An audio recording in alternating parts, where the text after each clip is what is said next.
하나님 말씀은 사도행전 6장 1절에서 7절까지 말씀입니다. 사도행전 6장 1절에서 7절입니다. 저와 여러분이 한 절씩 읽겠습니다.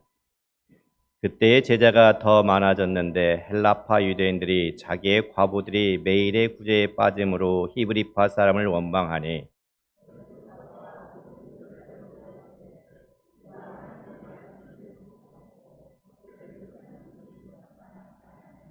형제들아 너희 가운데서 성령과 지혜가 충만하여 칭찬받는 사람 7을 택하라. 우리가 이 일을 그들에게 맡기고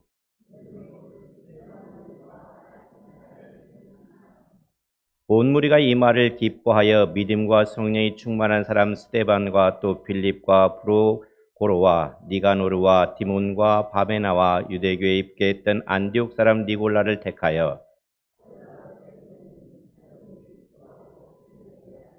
같죠. 하나님의 말씀이 점점 왕성하여 예루살렘에 있는 제자의 수가 더 심히 많아지고 허다한 제사장의 무리도 이 도에 복종하니라. 아멘. 지난번 사도행전 5장 마지막 부분에서는 예수는 바로 그 그리스도다라는 말씀을 전해드렸습니다. 사도들은 이 종교 지도자들로부터 사내들인 공회에서 신문을 받고 있었죠. 사도들을 죽이자 하는 때에 누가 나타납니까? 가말리엘이라고 하는 사람이 나타나서 권고를 하죠. 그러자 놀라운 일이 일어납니다. 가말리엘은 바리새인이요 율법교사요 백성으로부터 칭송을 듣는 존경받는 지도자였습니다. 즉각적인 사형을 선도해도 별 무리 없는 그런 상황에서 가말리엘의 음성은 극적이며 놀라운 하나님의 섭리로 나타나게 됩니다. 가말리엘은 실패한 두 사람의 예를 들어서 자신의 입장을 논리적으로 말을 전합니다. 하나님께서 도우시지 않는 운동은 실패한다는 것이죠. 가말리엘은 실패한 두 가지 예를 들어서 사도를 당장 죽일 수 있지만 그들을 하나님께 맡겨야 한다는 것이었습니다. 결국 우리가 잘못된 판단을 했을 때 우리도 우리 모르게 하나님의 대적자가 된다는 것입니다. 종교 지도자들은 사도들을 죽일 수 있었지만 가말리엘의 말에 동의를 합니다. 아마도 백성들의 반란이 염려가 되었겠지요. 종교 지도자는 자신들이 가장 하나님을 잘 섬긴다고 생각하고 지금까지 지내왔습니다. 아마 사도들은 실패한 드다와 갈릴리의 유다로만 생각했던 것 같습니다. 처음에 종교 지도자들은 어땠을까요? 순수했습니다. 처음 마음 먹은들이 아무도 순수했습니다. 그렇지만 점점 시간이 갈수록 자신을 위한 종교가 되고 말았습니다. 하나님의 말씀을 듣고 그 말씀을 교묘히 속이면서 자기의 이익을 추구하는 사람들로 변해버리고 말았습니다. 오늘날에도 하나님의 말씀을 카리스마적으로 잘 전하지만 자신을 위한 설교는 종교 지도자들과 같은 모습을 보이는 것들이 종종 있음을 보게 됩니다.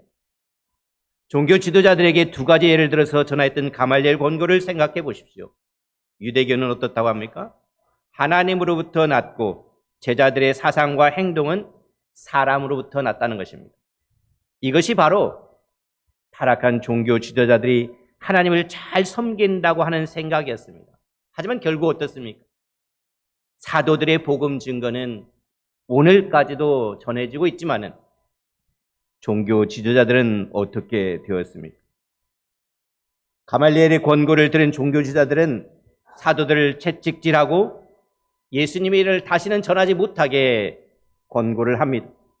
그러나 사도들은 능욕을 받는 것은 두려워하지 않고 공회를 떠나면서 날마다 성전에 있든지 집에 있든지 예수는 그리스도라고 하는 것을 가르치기와 전도하기를 그치지 아니했다라고 말합니다. 과거 제자들은 어떤 사람들이었습니까? 예수님을 버리고 도망을 쳤지만 이제는 죽음도 두려워하지 않는 참된 주님의 제자요 사도가 된 것입니다. 어떻게 보면 우리들은 나약하고 연약하지만 제자들처럼 예수님께서 지켜주시면 강한 성도가 될 수가 있습니다. 내가 강한 것이 아니라 하나님의 은혜로 강하여질 수 있다는 것입니다. 지금까지 사도행전을 쭉 보면 어떻습니까? 1장에 보면 예수님께서 함께 하시면서 제자들에게 복음 증거할 것을 말씀하셨습니다.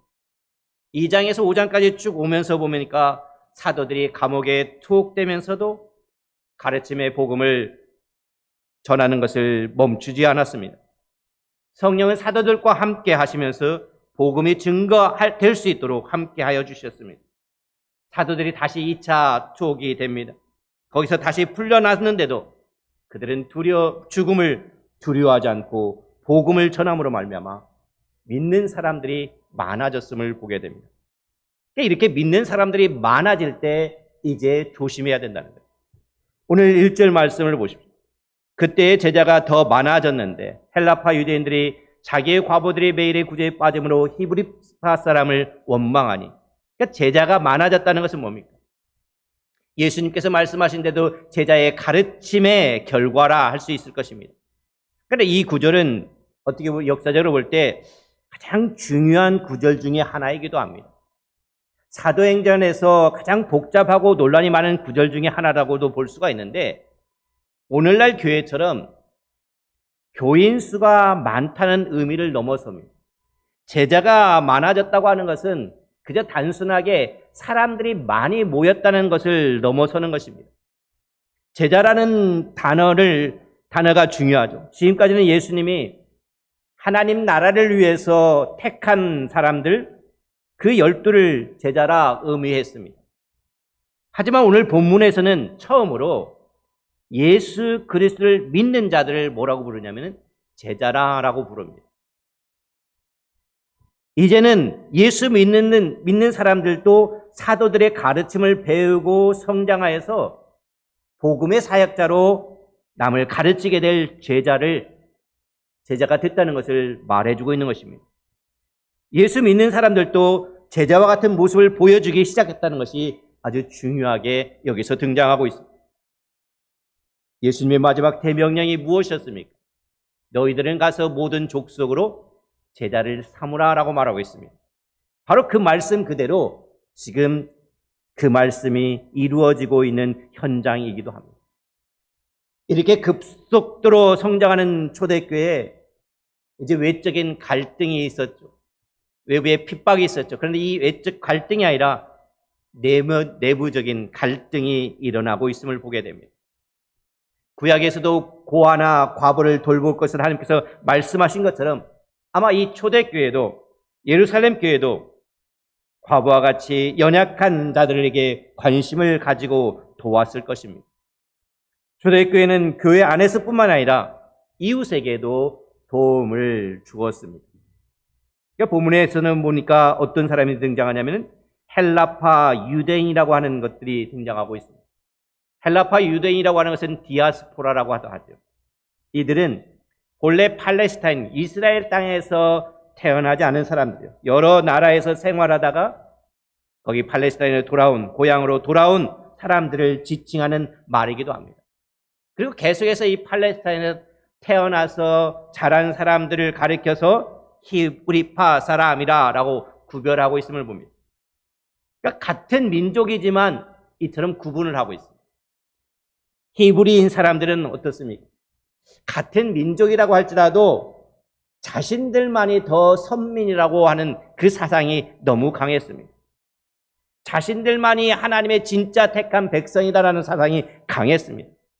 이런 배타적인 생각을 지니고 있었죠. 같은 유대인이라고 하면서도 같은 제자가 되었지만 구제하는 일에 문제가 생겼다는 것입니다. 초대교회 안에 좋은 일과 함께 좋지 아니한 일도 일어납니다. 초대교회는 사도들의 말씀의 가르침을 받으면서 과부들에게 매일 음식을 나눠주는 일을 감당하였습니다. 그런데 문제는 헬라파 유대인들이 자기의 과부들이 매일의 구제에 빠짐으로 히브리파 사람을 원망했다는 것입니다. 어떻게 보면 히브리파와 헬라파 사이에는 언어적인 문제도 있을 것입니다. 대부분의 헬라파 사람들은 헬라어를 사용하지만은 히브리파 사람들은 히브리어, 아람어를 사용했을 것입니다.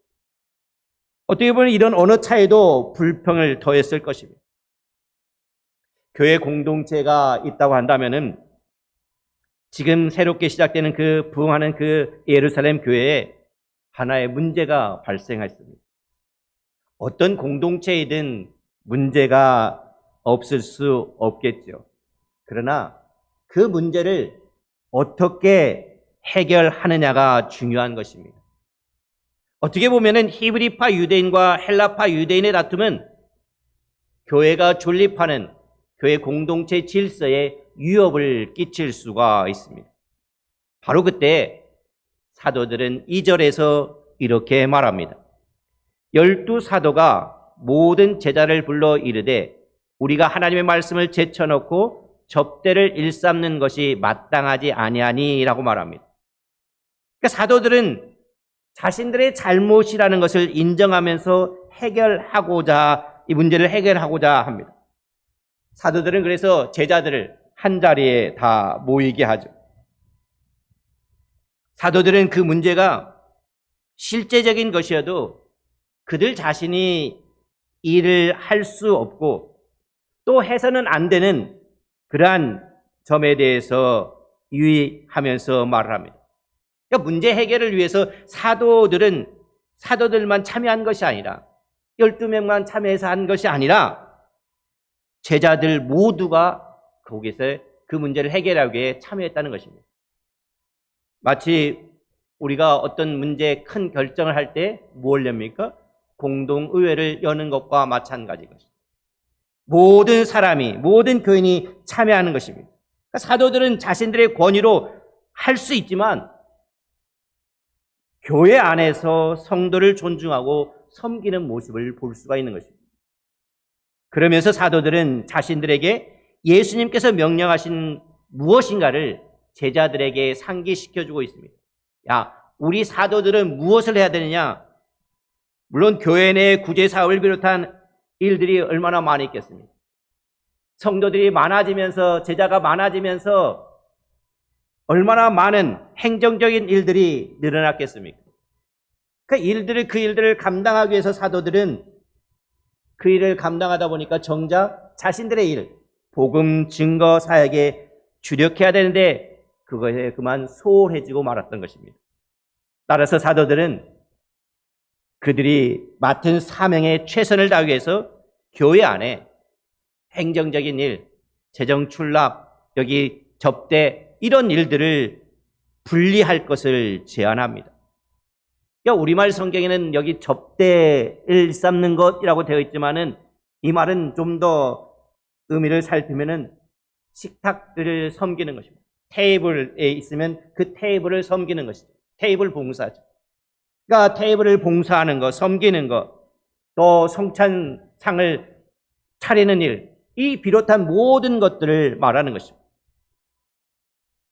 교회의 구제 사업과 또 어떤 일이 있습니까?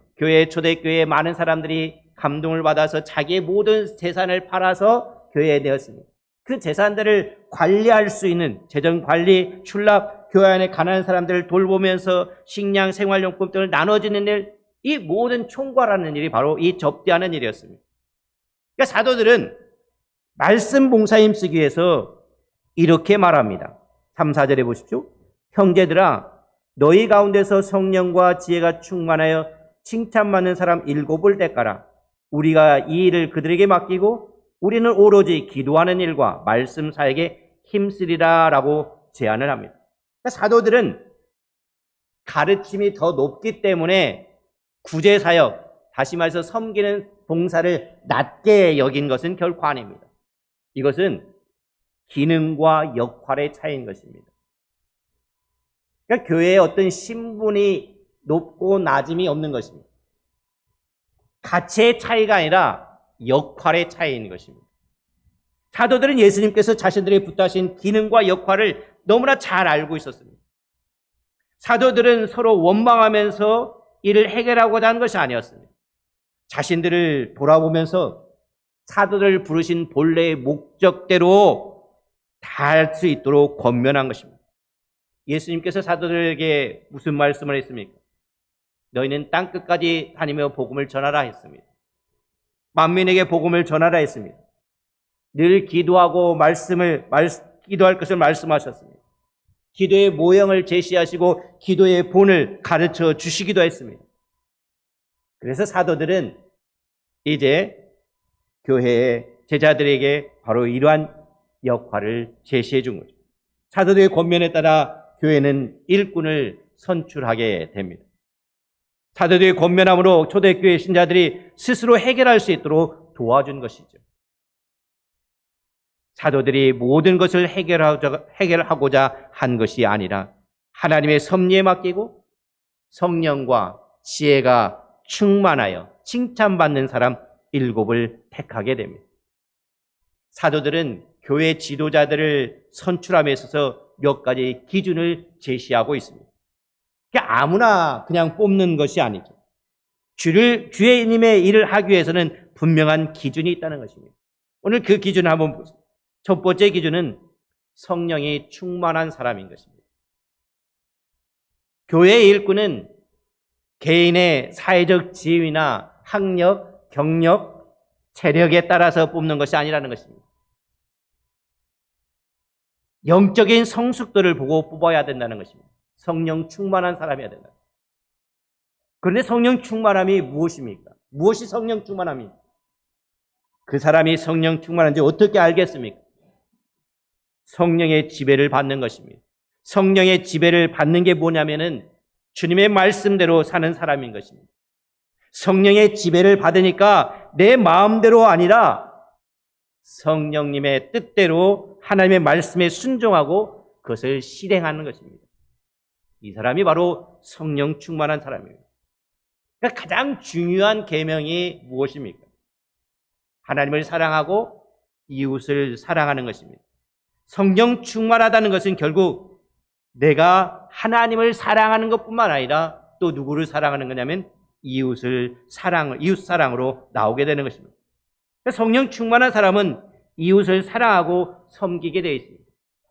야, 나는 너무 성령 충만하다고 말하는데 다른 사람과 관계가 없고 피하기만 하고 전혀 함께 봉사하지 않고 다른 사람을 섬기지 않는다면 성령 충만하다고 할 수가 없는 것입니다. 정말 성령 충만한 사람은 하나님의 말씀에 순종해서 하나님을 사랑할 뿐만 아니라 이웃을 사랑하고 봉사하고 그렇게 사는 사람이 바로 성령 충만한 사람인 것입니다. 무엇보다도 하나님과 깊이 교제하고 하나님의 사랑이 자기를 차고 흘러 넘쳐서 이웃에게로 나아가 이웃을 사랑하고 섬기는 사람, 그런 사람이 교회의 지도자가 되어야 된다는 것을 가르쳐주고 있습니다. 두 번째는 지혜가 충만한 사람이다라고 말합니다. 어떤 사람은 성품도 좋고 영적으로 깨어있는 삶을 살고 있습니다. 기도와 말씀을 열심히 하는 것 같은데 할 말과 하지 못할 말을 구분하지 못하는 경우가 있음을 보게 됩니다. 그렇게 되면 아무리 성령 충만하다고 하고 열심을 가졌다고 해도 그 말 때문에 덕을 끼치지 못하는 경우가 있는 것입니다. 오히려 다른 사람에게 상처를 주기도 하고 문제를 일으키게 된다는 것입니다. 그렇다면 지혜가 충만한 사람이란 어떤 사람이겠습니까? 이 지혜도 역시 혼자 지혜를 가진 게 아니라 관계 속에서 나오는 지혜인 것입니다. 성령 충만도 지혜 충만도 다른 사람과의 관계 속에서 드러납니다. 분별력이 있고 상황을 잘 판단할 줄 알고 할 말과 하지 못할 말을 구분할 줄 아는 사람인 것입니다.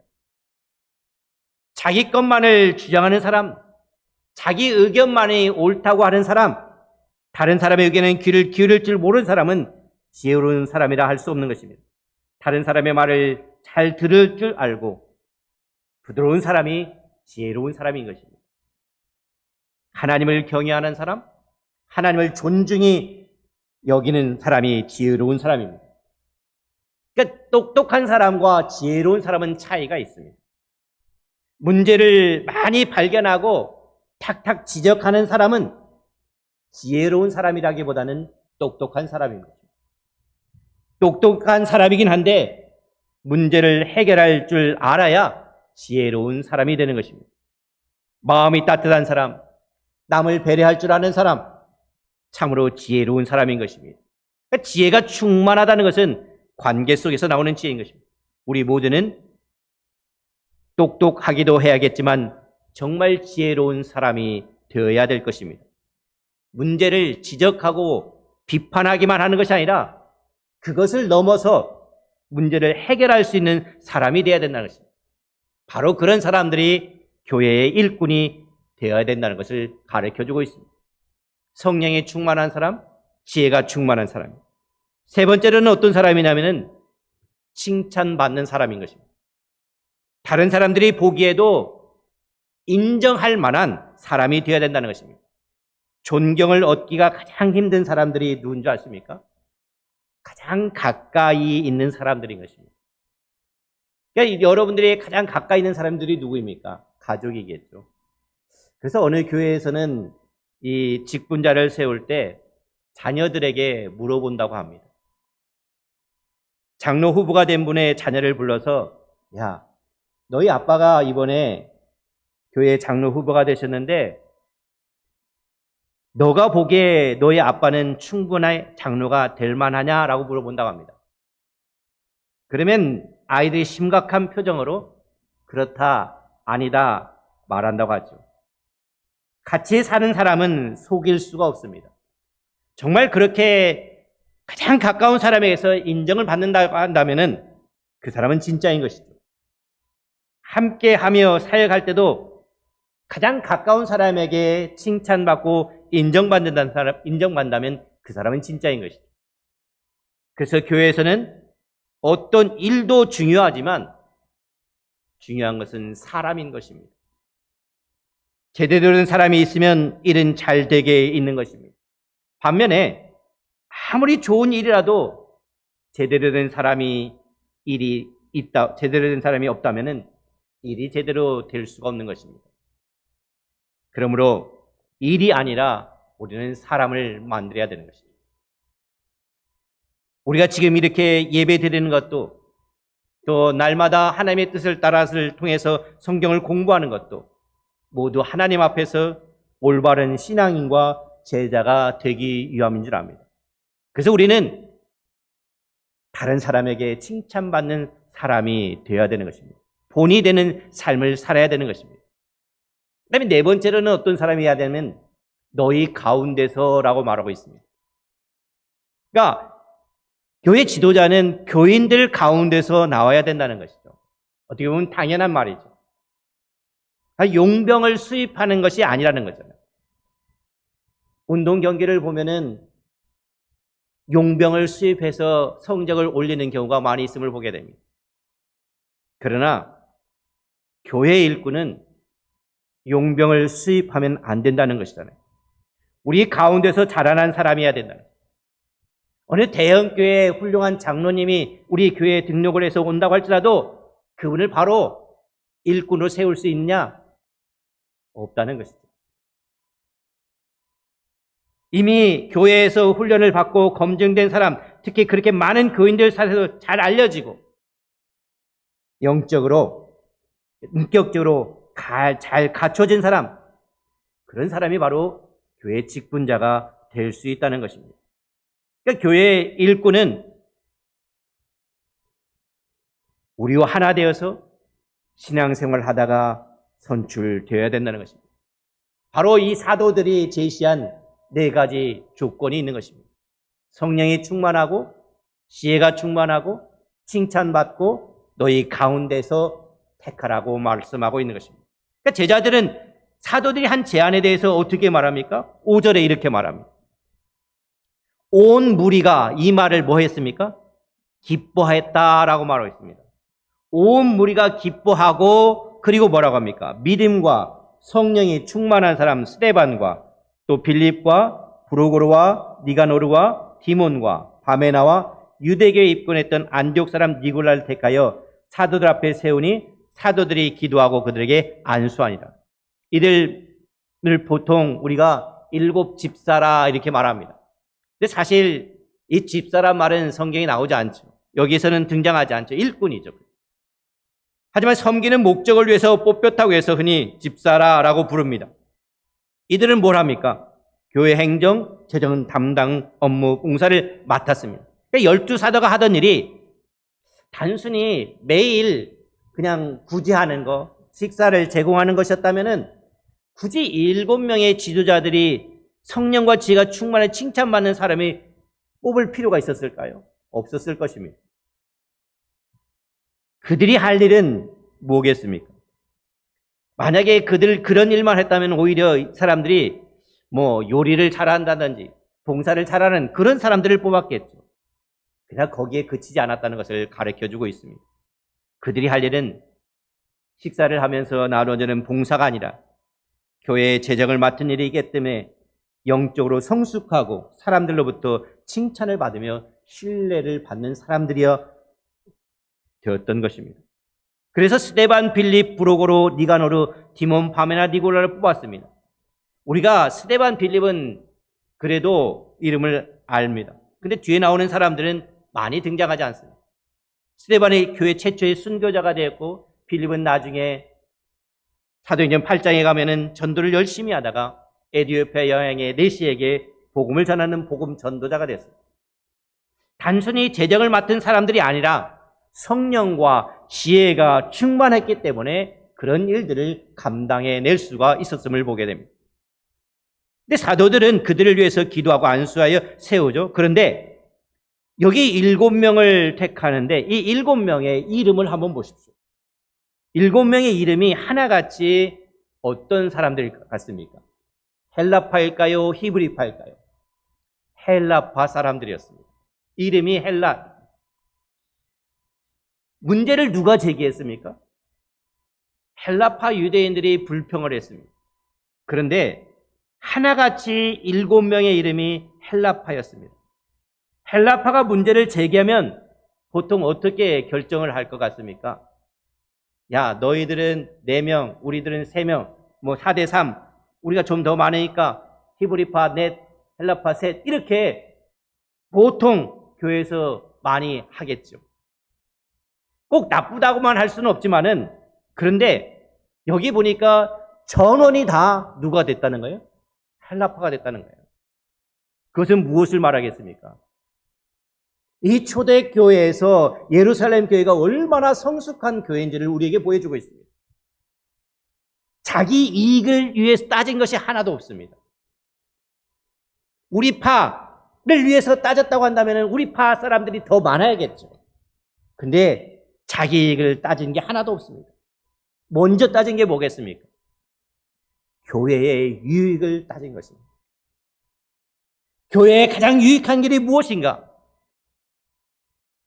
이렇게 빠진 과부들을 가장 잘 돌볼 수 있는 길이 무엇인가를 생각한다고 한다면 전원 다 헬라파로 뽑은 것입니다. 이렇게 된 결과가 어떤 줄 아십니까? 7절입니다. 하나님의 말씀이 점점 왕성하여 예루살렘에 있는 제자의 수가 더 심히 많아지고 허다한 제사장의 무리도 이 도에 복종하리라. 초대교회가 일꾼을 바르게 세우니까 3가지 결과가 등장했습니다. 첫 번째 결과는 뭐냐면은 하나님의 말씀이 더 왕성해졌다는 거예요. 하나님의 말씀이 점점 더 왕성해졌다는 것입니다. 왜 그럴까요? 사도들이 이제 봉사 구제 일을 하지 않고 뭐에만 전념하게 됩니까? 기도와 말씀 사이에 전념하다 보니까 그 말씀이 더 많아지고 질이 깊어집니다. 그리고 제정은 7명이 맡기고 사도들은 말씀에 전념하고 기도에 전념하니까 그 가르침이 깊어지고 넓어집니다. 그러니 말씀이 점점 더 왕성해질 수밖에 없는 것이죠. 두 번째로는 뭐가 많아졌습니까? 제자의 수가 많아졌습니다. 제자의 수가 더 심히 많아졌습니다. 정말 예수님을 믿고 들어오는 사람들의 수가 많아졌다는 것입니다. 이것이 진짜 부흥인 것이죠. 그런 역사가 일어났습니다. 세 번째는 뭡니까? 세 번째 보니까 허다한 제사장의 무리도 이 도에 복종하니라 라고 말하고 있습니다. 세상이 항복을 하게 된 것입니다. 제사장들은 어떤 사람들이었습니까? 사도들을 죽이려고 유혹했던 자들이었습니다. 그 제사장들 가운데도 많은 사람들이 예수님을 믿게 되었다는 것입니다. 제사장의 특권을 다 버리고 다 같이 교회요, 신자요, 성도가 된 것은 하나님 나라가 무엇인지를 잘 보여주고 있는 것입니다. 세상에서 제사장은 마치 왕 같은 직분이요 권력이지만 하나님의 은혜를 한 후에 자기의 특권을 다 내려놓았다는 것입니다. 그리고 하나님 나라를 위해 자신의 모든 것을 포기했다는 것입니다. 오늘 말씀을 생각하면서 사도행전 6장은 교회가 좋아하는 말씀이기도 합니다. 가장 잘 알고 있기도 하지만 가장 쉽게 망각하는 것이 오늘 말씀이기도 합니다. 오늘날 어떤 분들은 자신들이 교회에서 가장 많은 일들을 한다고 자랑을 하기도 합니다. 대형교회 목사이면 사회적으로도 대우를 받는다고 합니다. 그러다 보면은 자신들의 재주, 지혜, 지식, 능력을 강조하고자 합니다. 이것은 자신을 의지하고자 하는 것이죠. 제자들은 자신을 의지하기보다는 하나님을 의지하고자 했습니다. 자신을 의지하기보다는 하나님께 의지하면서 문제를 해결할 수 있도록 제자들, 교회 안의 신자들과 그것을 공유했음을 보게 됩니다. 교회는 주님의 은혜로 구원을 받은 신자들의 교회인 것입니다. 누구의 교회입니까? 주님의 교회인 것입니다. 예수님이 주인인 것입니다. 우리는 모든 면에서 하나님의 은혜가 아니면 세상 사람들과 다른 것이 무엇입니까? 그렇기 때문에 나를 자랑하는 것이 아니라 오직 하나님만 자랑해야 되는 것입니다. 제자를 자랑하는 것이 아니라 제사장들은 자신을 자랑했지만 결국 자신을 포기할 때 하나님의 긍휼로 제자가 되어서 교회 안에서 신자들과 같은 신분이 되었다는 것입니다. 교회 안에 들어왔다고 해서 믿음이 강하고 성경을 모두 아는 것은 결코 아닙니다. 교회에 들어온 모든 신자들은 하나같이 하나님 앞에서 죄인인 것입니다. 믿음과 성령에 대해서는 전혀 알지 못했던 자들이었습니다. 그렇지만 하나님께서 택하신 백성에게 성령을 주시겠다고 하셨고 우리는 성령으로 말미암아 주는 그리스도시요 살아계신 하나님이라고 고백합니다. 내가 어떤 행위로 받고자 하는 노력한 것이 아닙니다. 하나님이 주신 선물입니다. 이것이 그리스도인에게 복이 되는 것입니다. 교회는 성령과 지혜가 충만하여 칭찬받는 사람으로 성장함으로 그리스도와 연합하인 몸인 교회를 이루어 가야 되는 것입니다. 나는 오늘 말씀을 들으면서 지혜와 성령의 충만한 성도인가 생각해 볼 수 있기를 바랍니다. 성경의 지혜는 실제 생활 속에서 최선의 목적에 이르기 위해 어떤 것을 택하고 어떤 것을 버려야 할 것인가를 아는 분별력이 있다는 것입니다. 초대교회는 사도들이 말한 것을 기뻐하면서 믿음과 성령이 충만한 사람을 택하는 모습을 보면서 모든 직분은 권위와 영광을 얻고자 하는 것이 아니라 봉사와 섬김에 있음을 우리는 다시 한번 마음에 새겨야 될 것입니다. 오늘 주신 말씀을 기억하면서 하나님 앞에 감사의 찬양의 기도를 드릴 수 있기를 바랍니다. 함께 기도하겠습니다. 사랑의 아버지 하나님,